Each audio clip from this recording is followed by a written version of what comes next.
ये कोई आम एयरक्राफ्ट नहीं है। ये अमेरिकन एयर पावर की लाइफलाइन है, जो इस वक्त रिपेयर मोड पर है। ईरान वार में एक ऐसी तस्वीर सामने आई है जो अमेरिका को हुए डैमेज को इतना क्लियर बना देता है कि इसे डिनाई करना मुश्किल है।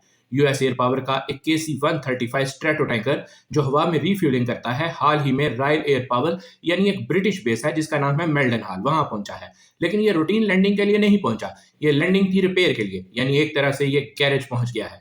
ये एयरक्राफ्ट सऊदीया के प्रिंस सुल्तान एयरबेस पर हुए इरानियन मिसाइल स्ट्राइक में सिवियरली डैमेज हुआ था। एयरक्राफ्ट की बॉडी पर कई जगह श्रैपनल हिट्स दिख रही हैं, जिन्हें टेम्पररी पैच वर्क यानी बैंडेड लगाकर कवर कर दिया गया है। ये बैंडेड लगाकर एयरक्राफ्ट उड़ तो सकता है, लेकिन फुली ऑपरेशनल बिल्कुल नहीं है। ये सिर्फ एक एयरक्राफ्ट की कहानी होती तो भी गनीमत थी। रिपोर्ट के मुताबिक इस स्ट्राइक में 2 KC-135 यानी ऐसे 2 टैंकर्स डैमेज हुए हैं। एक KC-46 पैगासस, और सबसे बड़ा जो डैमेज हुआ था वो था एक E-3G सेंट्री यानी अवॉक्स एयरक्राफ्ट। ये सब डैमेज हुए हैं या डिस्ट्रॉय हो गए हैं। अब समझे अमेरिका के लिए ये एयरक्राफ्ट कितने क्रिटिकल हैं।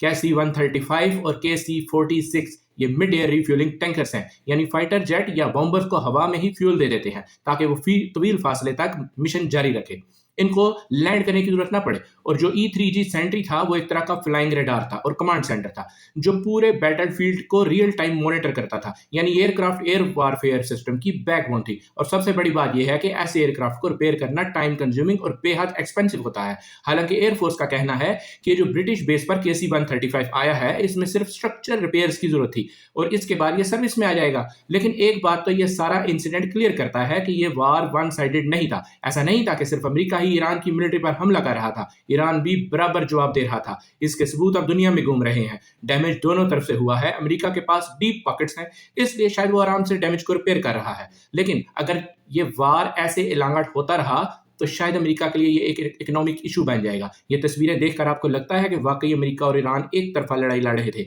या एक हद तक कहा जा सकता है कि लड़ाई बराबर की थी। ईरान के हथियार अलग थे, यूएस के हथियार अलग थे, लेकिन डैमेज तो जनाब दोनों ने काफी अच्छा हंसा किया है। आपको लगता है कि ये सच है, या फिर KC-135 स्ट्रेटो टैंकर और अमेरिकन एवेक्स aircraft flying radar and command centre का डैमेज होना सिर्फ एक छोटा सा इंसिडेंट है? कमेंट में बताइए।